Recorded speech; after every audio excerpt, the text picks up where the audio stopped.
Hey, welcome to this week's episode of Chingazo's Combat Crew, your one-stop shop for all your combat news. And boy, do we got it all this week. We got some boxing, check, MMA, check, UFC news, check, even jiu-jitsu, chisme. That's right, jiu-jitsu rumors. And I actually think that's where we're going to start. So I'm hoping everyone out there is having a wonderful, wonderful week.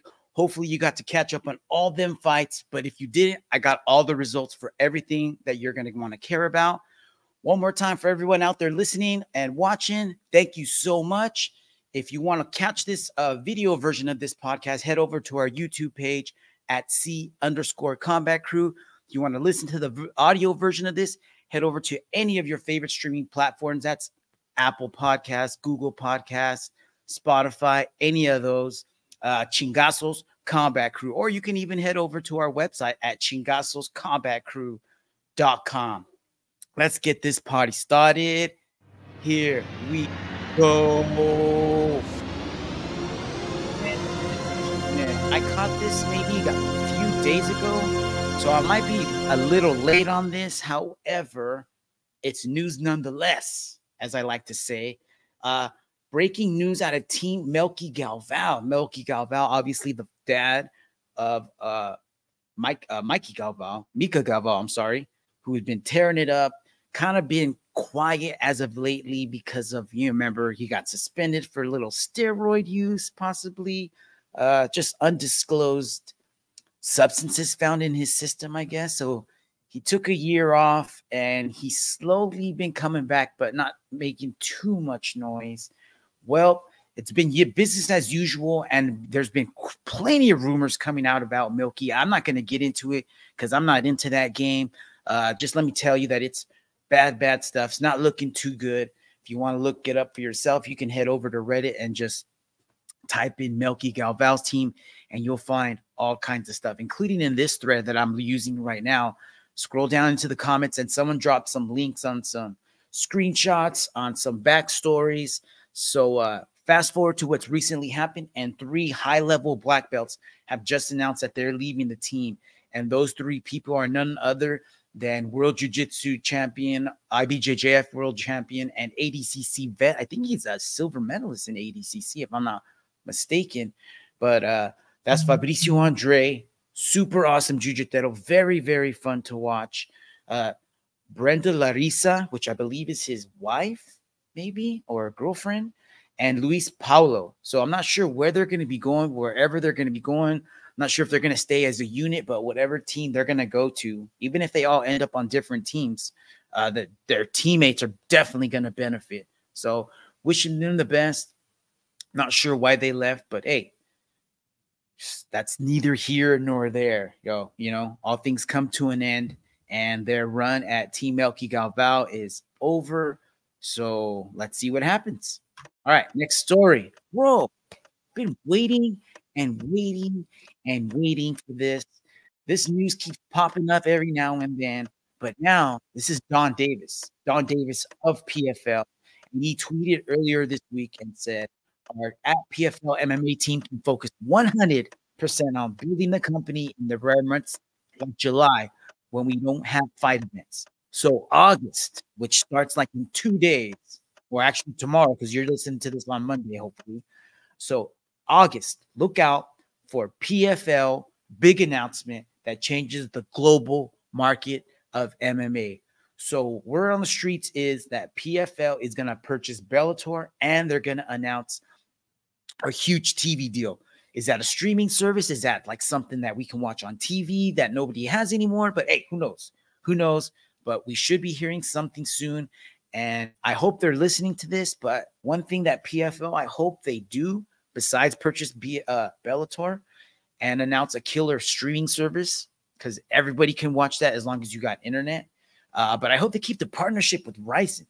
I hope they keep that partnership where they cross-promote. So that would help both of them. And that would instantly give them an event, maybe even 2 if they push it a little bit, where they could sell a pay-per-view and use someone else's roster to help boost their sales. You know what I mean? Help their pay-per-view in. All right, moving forward. Next story. Our homie is back. I announced this last week. K One Rebirth coming back. If you're into striking, you're into knockouts, tune into this show. September 10th. It's going to be going down. Found some more details. It looks like they're going to be doing their K1 Max style tournaments. So the first one's going to be obviously held at the Yokohama Arena in Japan, but they also are going to be holding events here in the States, France, Korea, Thailand, China, Brazil, and possibly even Romania. So September 10th, Yokohama Arena. Here's what they got announced for that card so far. A 55-kilogram championship bout between Akihiro Kaneko taking on Masashi Kimura for the third time. So I'm not sure what the record on this. I'm sure they're 1-1. So they're going for the trilogy. They're also going to be holding an 8-man open weight, y'all. Open weight tournament. That's right. Open weight, no weight class. So anybody can come in as heavy or as light if that's what you're into. Akihiro Kaneko, I'm sorry, 8-man open weight tournament. Participants named so far: Michael Turniski, KOK champ, the cock champ, bringing it in.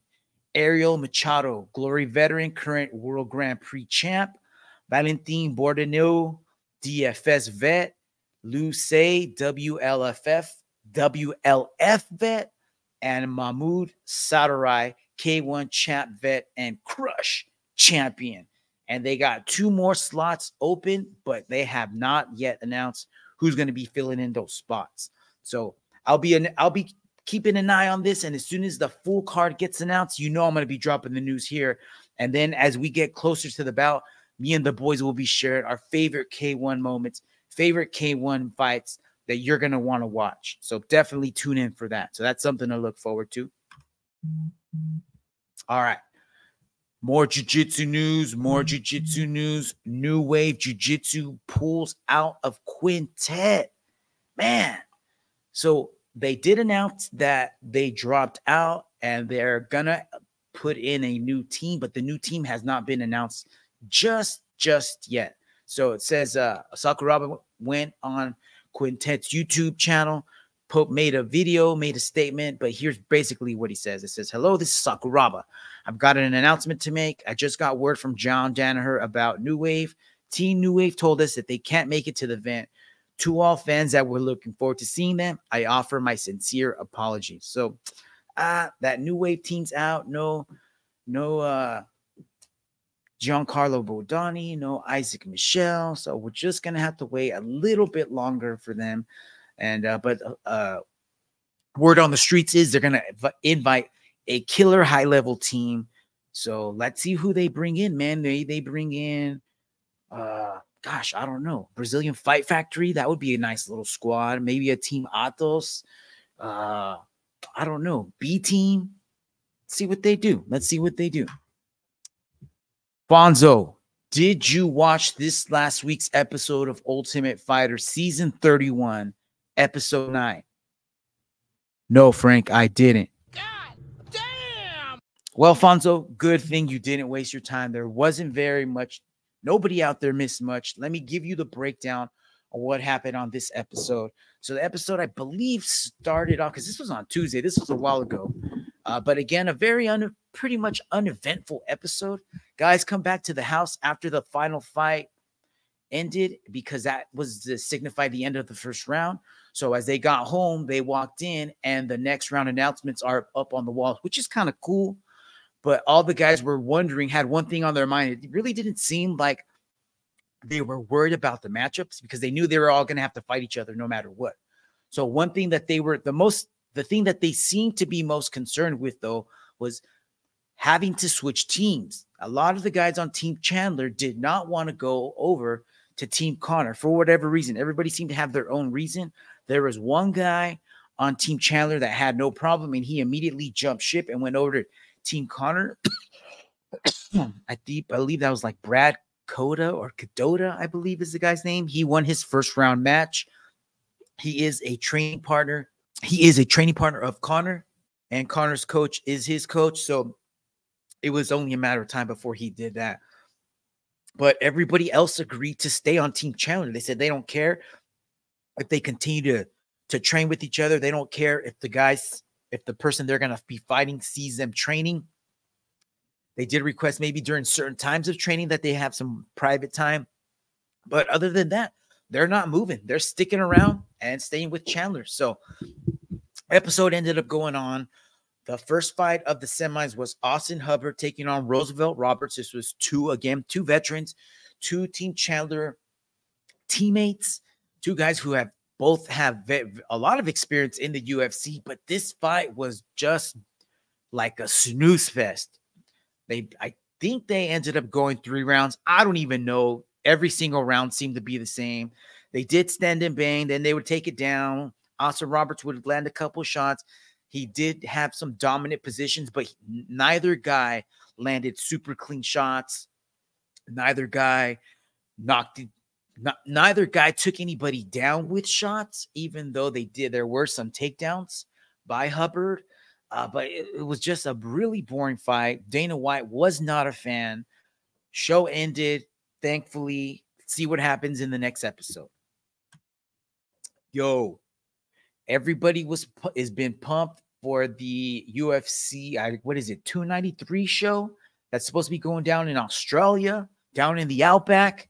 Main event supposed to be Israel Adesanya, and we all wanted it to be DDP, Dricus du Plessis. Dricus announced that his foot is busted up, so he's not going to be able to take the fight. So our boy Sean Strickland stepped in, said, yo, I'm available, and all seemed like that was going to be the main event. And this last week, Sean Strickland tweeted, a fan asked him something, and he said, yo, man, UFC don't want this. So for whatever reason, UFC's kind of pumping the brakes on this, and the clock is ticking on this, man. The clock is ticking. Who's this going to be then? Is it going to be Dricus? Can't be Robert Whittaker now. I don't know who this is going to be. So either they're playing games or they're trying to lowball Sean Strickland. I'm pretty sure it's going to have to be Sean. So like I said, the clock is ticking. We're like 4, 5, under 6 weeks for sure away from the show. So we'll see what happens. We'll keep our ear to the streets. I'll be looking at Reddit. I'll be checking out the tweets. I'll give you updates as soon as we hear Jiu-Jiteros. Oh, we're not Jiu-Jiteros no more. We're Combat Crew. My bad, y'all. This is so good right here. I cannot believe this. Damn. Oh, I know. UFC dropped major news. I mean, isn't it always this way, though? Like, after a heartbreak, you get something better. Like, hey, this is why things happen. Don't ever doubt, y'all. Trust the process. Someone's in charge, and they know what they're doing. So last week, a couple weeks ago, we were all butthurt because Umar Nurmagomedov got hurt, has to have that shoulder surgery, so he's not going to be able to take on Corey Sandhagen.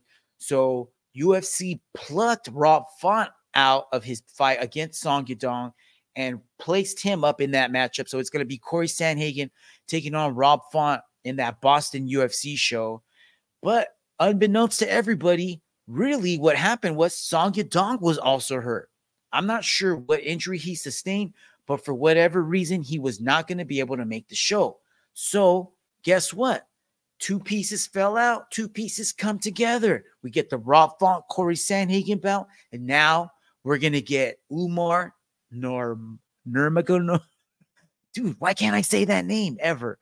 Nurmagomedov. I'm going to leave that one to Fonzo next time. So Umar taking on Song Yadong. Umar, number 11, taking on Song Yadong, number 8. Hey, this makes a lot of sense, and it's going to be a banger. This is going to be such a good fight. Stay tuned for when this is going to go down. I don't know if this is going to go down in September, October. I'm not sure because it was announced just on the same day that this was announced. Let me show y'all. God damn! Yeah.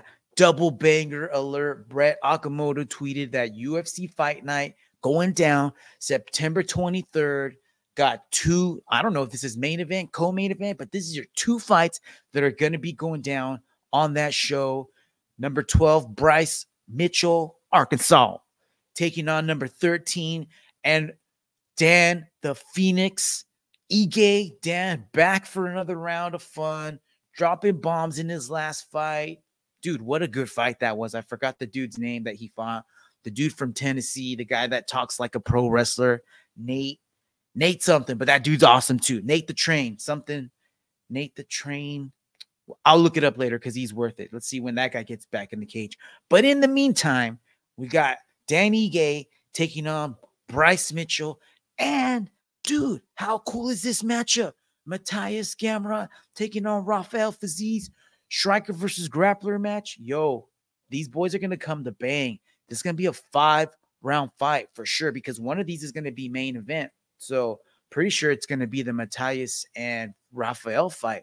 So they both better come in with a full tank of gas. I know Matthias is going to come ready to wrestle. Rafael's got pretty good takedown defense. And if he can keep it on the feet, that's going to be bad news for Gamrot because he was getting beat up against Terrance. Was it T-Rex or was it Tarantula? I think it was Tarantula in his last fight. Yeah. So, yeah, 2 fights that are going to be double bangers for sure. Stay tuned to that. And maybe we'll do a parlay super show for that, man, because that's going to be fun to break down. Yo, I don't know if you caught this yesterday for UFC 291, but Uncle Chow was back on the commentary team.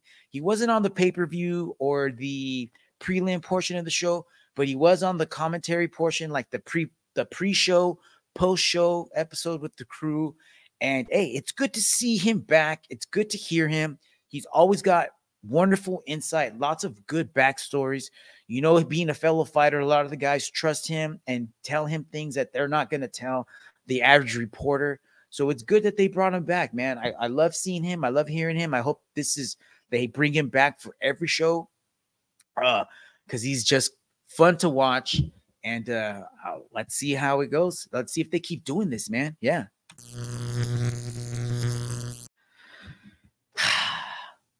I pumped this show up so much, man, and I didn't watch the entire show, but I did catch a couple of them. I did catch main event, co-main event, and this show just did not live up to the hype, man. Did not live up to the hype. Let me go over the card with y'all real quick.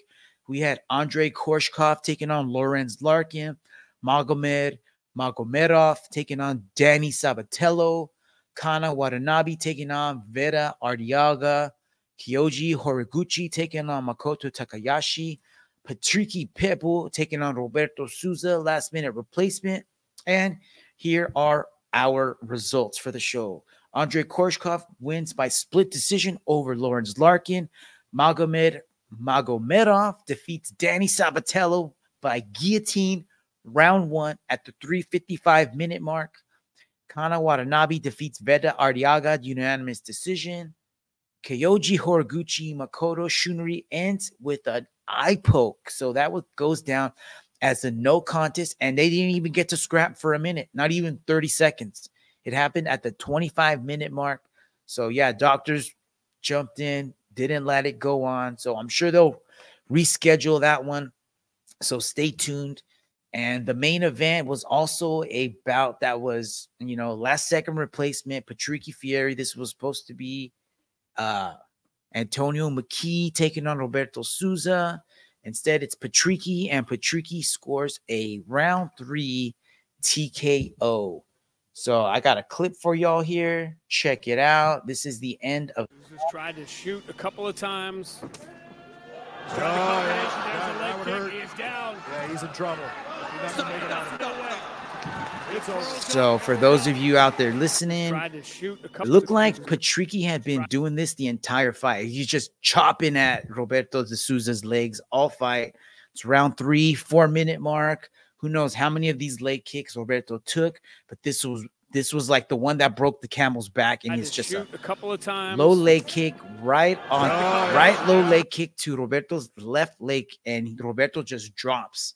Patricky immediately pounces on Roberto with some strikes. I think he lands like 2, 3 more. Let's see. 1, 2, 3, and the ref steps in to call it at round 3. So Patricky finishes Roberto. Hey, It wasn't the fight that we were supposed to get, but it was a fight and it was a finish. So, yeah, pretty good. Let's see what happens next. Maybe Bellator gets bought by PFL and they do this again. They run it back next year. Maybe a New Year's show even. Yeah. All right, here we go. Oh, banger of a fight. Let's switch a little bit of gears here. Talking boxing. Last night, one of the most hyped up boxing matches in a long time. Boxing bringing the heat one more time, man. They've been having some banger of a fight, and this one is like at the top, y'all. I'm talking about Errol Spence Jr. taking on Jamal Crawford for Errol Spence's welterweight championship, I believe. Both guys coming in undefeated.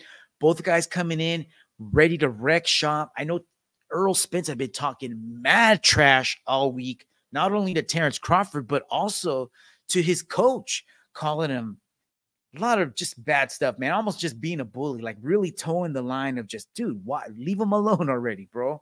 So Terrance Crawford, I don't know if he took that personally or not, but all week long, he'd been saying that he's going to go fishing and that he was going to have a fish fry on Saturday, and that big fish he was going to fry was going to be Errol Spence. So I don't know if you got to watch this fight, but peep this. If you're watching this, or if you're listening to this, if you're watching this, or you're listening to this, take a peek. I'm sorry. If you're watching this, take a peek at his shorts. Terrance Crawford has a fish net on his shorts. So that's the net that he was going to use to catch this fish. And sure as shit, dude, this dude dominated. And you know, usually when you get two guys at the top of the food chain in fighting, whether it's MMA or boxing, it's usually a pretty slow fight. It's usually a pretty boring fight because neither guy wants to give in. Neither guy wants to lose. So it almost ends up turning into like Olympic boxing where they're just point fighting. But that's not what happened here. No, not at all. This is not what happened here, man. Terrance Crawford came to bang. He brought the heat in both hands, in that left, in that right. Whatever he chose to use, he was dropping it. He dropped Errol with hooks. He dropped him with jabs. He dropped him with straights. I got the end of the finish of the fight here. Let's take a peek at it, man. This was just like I said, Terrance Crawford, congratulations. Undisputed, bro. Loved seeing it. It was a great fight. If you didn't get to watch it and you do have a Showtime subscription, I'm sure it'll be on next week. And if you don't have a Showtime subscription, they're always giving out 30-day trials. If you listen to Morning Combat podcast with Luke Thomas and Brian Campbell. Luke Campbell's from Two Live Crew, I think. That's a different podcast. But if you listen to Morning Combat, I believe they always offer a 30-day free trial. So go check that out. Try to get that code. And next week, you can watch this banger of a fight because it was totally worth watching. It was on at the same time as UFC. It was hard to choose what to watch. But hey, you got to see a little bit there. And yeah, good ass fight, man. Good fight. All right. UFC 291. You guys remember on Friday, I unleashed my UFC 291 Parlay Super Show. And here are my picks. I said Derek Lewis versus Marcus Rogelio de Lima. I went under. The Gabriel Bonfim Trevin Giles fight, I chose the over. Stephen Wonderboy Thompson Michelle Pereira, I went Wonderboy TKO KO, but that fight got canceled. I also went Alex Pereira by win and Alex by KO or TKO round 2 or 3. And then I ended up splitting my bets. I originally had said I was going to go 200 on Dustin by KO, TKO, round 3, 4, or 5, but I split it. I went 100 on Dustin, 100 on Justin. Didn't matter. Didn't even need that much time. I went 100 on Justin for KO, TKO, round 3, 4, or 5. So let's see how I did. Lewis made short work of Rogelio de Lima, gets the KO at 33 seconds. So I went $390 on the under, which paid me back a cool 200. I went the over on the Bonfim Trevin Giles fight. I was like, yo, for sure, Trevin Zhao was going to be able to last, but he didn't. Bonfim gets a sub round 1, 133. Pereira gets the win, but he didn't get the finish the way I thought.